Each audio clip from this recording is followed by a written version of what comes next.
Praise the lord. మన ప్రభువును మన రక్షకుడైన యేసుక్రీస్తు వారి దివ్యమైన నామంలో మీ అందరికీ మా హృదయపూర్వక వందనములు. ఈ రోజు దేవుని వాక్యము, ఏ మంచి చెట్టునకు పనికి మాలిన ఫలములు ఫలింపవు, పనికి మాలిన చెట్టున మంచి ఫలములు ఫలింపవు. లూకా సువార్త 6వ అధ్యాయము 43వ వచనము.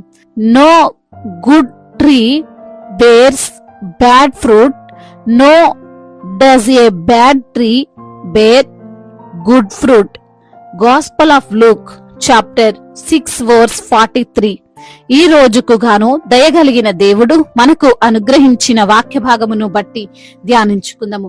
ప్రభునందు ప్రియమైన సహోదరి సహోదరులారా, దేవుడు నీకు ఈ రోజున వాగ్దానం చేస్తున్నాడు.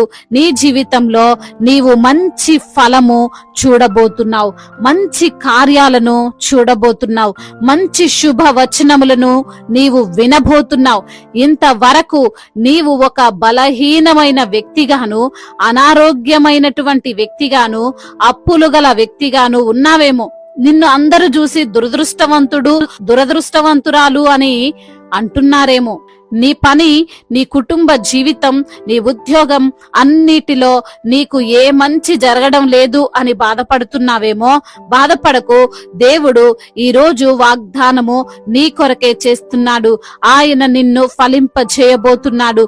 అవి ఎలాంటి ఫలములంటే మంచి ఫలములు, విలువైన ఆశీర్వాదకరమైన ఫలములు నీవు చూడబోతున్నావు. ప్రభు అయిన యేసుక్రీస్తు వారు చెబుతున్న మాటలు ఇవి. ఆయన అంటున్నారు, ఏ మంచి చెట్టుకు పనికి మాలిన ఫలములు ఫలింపవు అని. నీవు అనుకుంటున్నావు, నేను దేవుణ్ణి నమ్ముకున్నాక నా స్థితి మారలేదు, నా పరిస్థితి ఇలానే ఉంది, నాకు బాధలన్నీ అలానే ఉన్నాయి, నేను ఆశీర్వదింపబడలేదు అని. కానీ అది తప్పు. నీ ఆలోచన విధానం తప్పు.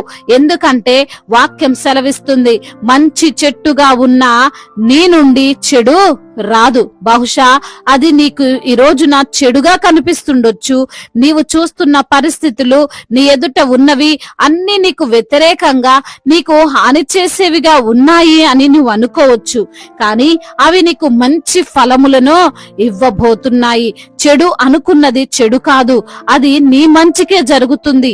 ఆలోచించండి, ఒక చెట్టుకు ఫలము రావాలి అంటే ముందు అది పుష్పించాలి, తరువాత కాయగా మారాలి, దాని తరువాత అది ఫలముగా మారుతుంది. అది ఫలముగా మారక ముందే నీవు దానిని డిసైడ్ చేయొద్దు, ఇది నాకు ఉపయోగపడదు, ఇది నాకు పనికి రా